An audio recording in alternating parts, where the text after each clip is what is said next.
This is Chris McCauley, and I'm with Strategic Planning Group, and today we're going to discuss retirement savings and how it can work for you so that you can retire later in life. So we'll divide this up into kind of age brackets, and this part will be on your 20s. The hardest part of starting to save for retirement in your 20s is your 20s. 21, 22, 23 years old, and that's about a million years away. So the hardest part is getting started, and saving the first $10,000 towards retirement is also the hardest part. The best way to save is through your employer's 401k, or in the case of a not-for-profit or government agency, a 403b. Automatic savings through your paycheck works brilliantly over a lifetime. We highly recommend that. Individual retirement accounts can also be established and opened, and they have many tax benefits for you as well. Again, the important part is to get started. Concurrent with that is to set aside maybe 6 months of living expenses in an emergency fund to help you pay your bills in case of emergencies. In your 30s, the important thing to do is continue on with regular savings to your retirement accounts. You've by now seen a market pullback and a market recovery, so you know your accounts can go up and can go down.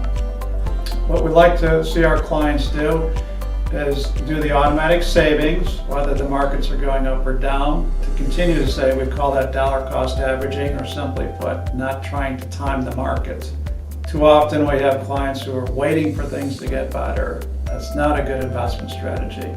If you leave your job, try and keep your accounts consolidated via an IRA or rolling them over into your current employer 401k.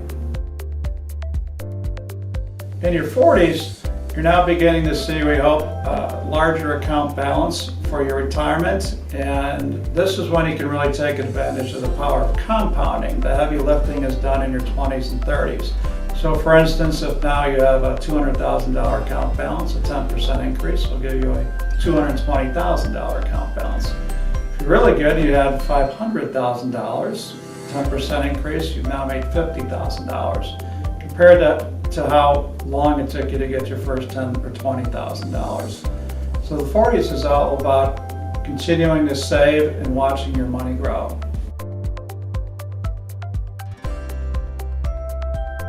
In your 50s, that's a great time to take a deep dive into where you are, what you want to do, and where do you think you want to be in the next 10, 15, 20, 30 years.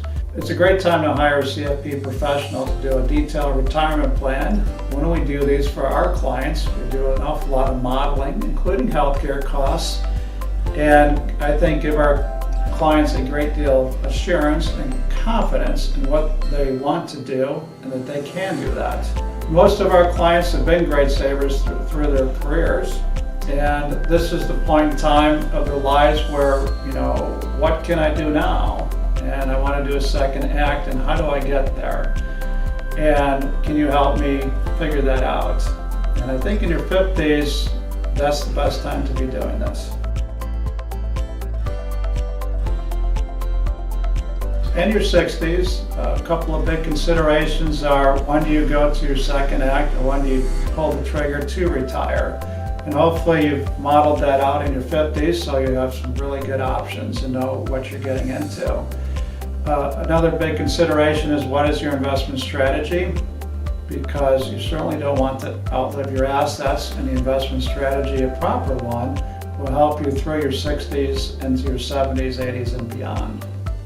Thank you so much for watching our retirement savings video, and I look forward to hosting more videos, and hopefully you'll tune in for those as well. Thank you, and have a great day.